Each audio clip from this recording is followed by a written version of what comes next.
contre Alireza Firouzja dans un tournoi.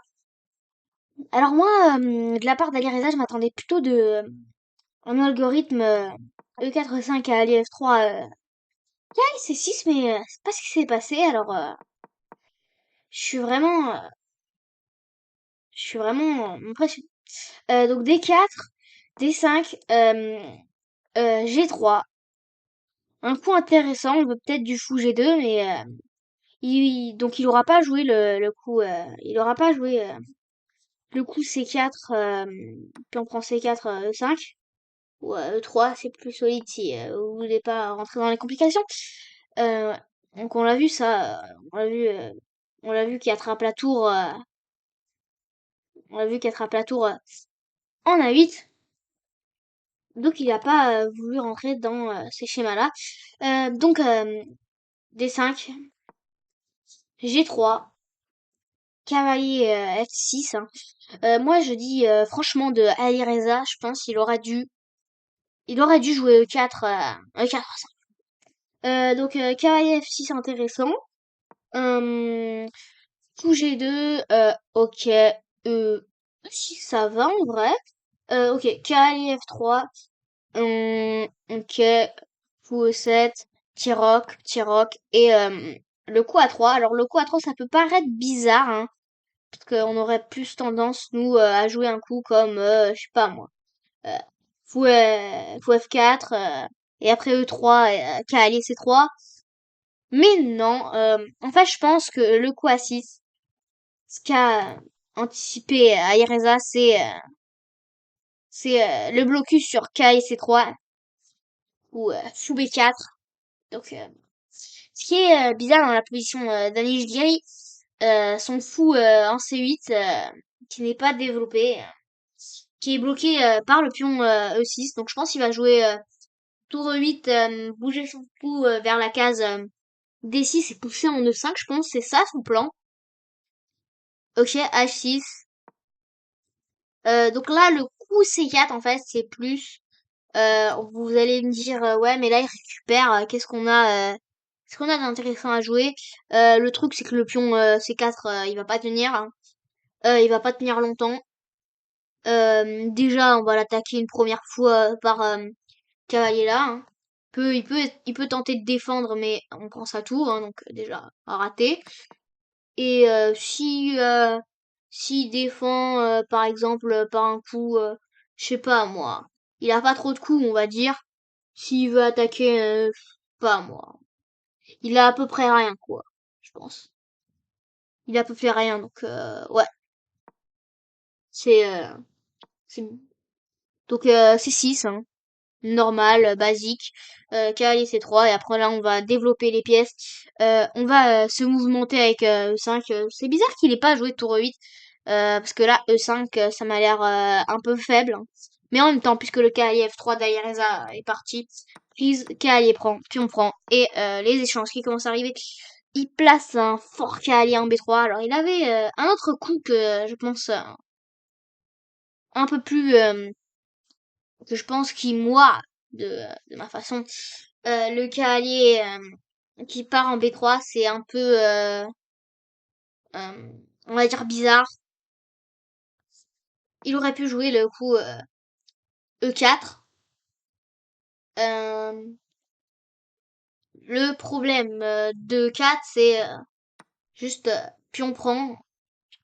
C'est une petite erreur de la part des noirs. On laisserait un petit avantage aux blancs, même si l'ordinateur dit que c'est égal. On aurait cavalier prend, dame prend dame, tour prend dame, cavalier prend, mais c'est 4 et c'est nul. Et normalement, Alireza arrive à tenir à la nulle avec cette variante. Mais il a préféré jouer, jouer le coup. Il a préféré jouer le coup le plus agressif. Cavalier B3 hein, avec le fou qui est en fait en G2. En fait, sa thématique, c'est que le cavalier en B3, il laisse, il laisse le pion. Parce qu'en lui, il pense que ce cavalier en E5, je pense, euh, il pense au coup F4. Hein. Et le cavalier devrait repartir, ou alors recopier Yareza pour cavalier G6. Mais le problème de cavalier G6, je pense qu'on l'a tous vu. Là, c'est pas... Il y a, il y a le coup F5, donc c'est pas top. Mais ouais, ouais, donc ouais. Ouais, je pense que c'est pas top, mais après, Annie Giri qui est un peu en manque de temps, hein, 14-34 contre 20-36. Ok, cavalier B3, fou E6, pas mal. Il prévoit pas trop de pousser D4, moi j'aurais prévu de pousser D4, mais non, c'est pas ce qu'il prévoit. Je pense que c'était plutôt, on va prévoir après de pousser D4, je pense. Mettre, protéger le pion B6, jouer une tour, voilà, et essayer de pousser B4, attaquer le cavalier C3 et le cavalier B3, mais je pense pas que ça arrive. Et donc c'est pour ça que Alireza attaque le fou de Anijigiri. Je pense qu'il va pas le bouger, non, notamment. Voilà. Et le coup de dame B3 attaque le pion D5 une nouvelle fois et attaque en plus le pion B7 qui est assez bref mal défendu. Donc là l'erreur d'Aliasa, je pense, qui lui a fait perdre cette partie. Alors si les Noirs venaient à prendre Aliasa, sera encore sauvé, mais Anish Giri, il sait que ce coup-là, c'est une erreur, parce que le coup D4 qui permet à Anish Giri que le cavalier sorte de cette case. Et une fois que le coup D4 est joué, je pense que c'est le coup de grâce. Mais le remettre, c'est le temps, mais bon. Donc cavalier E2, très bien joué de la part d'Alireza. Et là, Nigiri qui envoie toutes les bombes. G5, hein. Il va attaquer le roc d'Alireza, jouer du D3, attaquer le cavalier. Voilà. Donc, OH3, pas mal, mais il s'enfonce encore plus dans son trou à l'aise. Voilà. Pourquoi? Parce que, le pion, il est quand même en prise, hein. Le pion est quand même en prise, hein, là. Faut pas l'oublier. Mais bien sûr, on peut pas prendre, hein, parce que le coup prend serait fatal.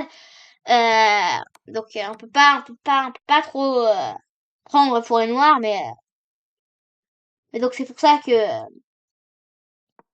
Ireza joue x3 pour attaquer le 6.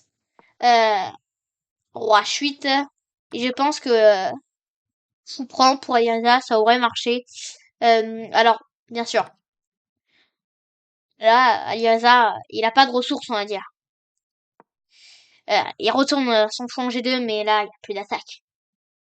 Là, il n'y a plus d'attaque. Et la partie qui défile, les coups qui s'enchaînent. Et Ireza qui finit par perdre son pion. Dame B4, pas mal joué, hein. Attaque la tour F8, mais donc Dame F7 le protège, menace le coup Dame F2, Dame D4 intéressant, mais ça n'empêche pas quand même le coup Dame F2 qui serait fatal, mais en réalité le coup Dame F2 est une erreur. Pourquoi ce coup est une erreur, hein, parce que bien sûr sur Dame F2, comment vous dire, le roi il va pas partir en H2. Enfin, si. Mais si le roi part en H2, qu'est-ce qui se passe? Les noirs, ils doivent protéger leur pauvre cavalier en E5. Et oui, mesdames et messieurs, le cavalier en E5 est cloué. Et donc, on aurait pu jouer un coup comme Dame F6 pour le défendre, mais le problème de Dame F6, c'est que ça empire encore plus la situation. Euh, donc voilà. Et Nigiri qui trouve le coup fatal. Dame F6, qui, y a aucune. Il va, à Nijikiri, il va jouer tour D8 et c'est fatal pour Alireza Firouzja et Alireza qui abandonne parce que le coup d'MG2 va bientôt arriver si on l'empêchait par euh, tour F2, on nous jouerait le coup dame G3 et le roi descendrait et on materait quand même. Donc c'était à peu près un mat imparable. Hein. Voilà. Hein. La mat en 7, quoi qu'on joue. Euh, si tout reprend, on vient titiller ce roi, mais qui est sans parade, hein, encore une fois. Euh, donc même cette erreur-là, même si on faisait cette erreur-là, Alice Guiri serait toujours gagnant. Donc dame H1, on continue les échecs. Le roi s'enfuit et maintenant on peut jouer le coup qui permettra de gagner la partie. On enchaîne. Tour G8, le roi doit bouger et on joue le mat. Donc oui, c'était intéressant comme partie. J'espère que ça vous aura plu. N'hésitez pas à vous abonner pour d'autres vidéos dans ce contexte. Je vais essayer de suivre un peu les parties d'Ali Reza dans ce tournoi. Donc voilà, soutenez Ali Reza pour qu'il gagne ce tournoi.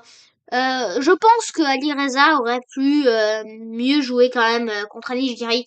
Mais bon, dites-moi, c'est un peu bizarre, je sais, parce que je suis pas forcément le plus fort joueur de l'histoire. Et je suis peut-être même pas du tout le meilleur et un des plus mauvais. Donc, ciao ciao et n'hésitez pas à vous abonner pour de nouvelles vidéos.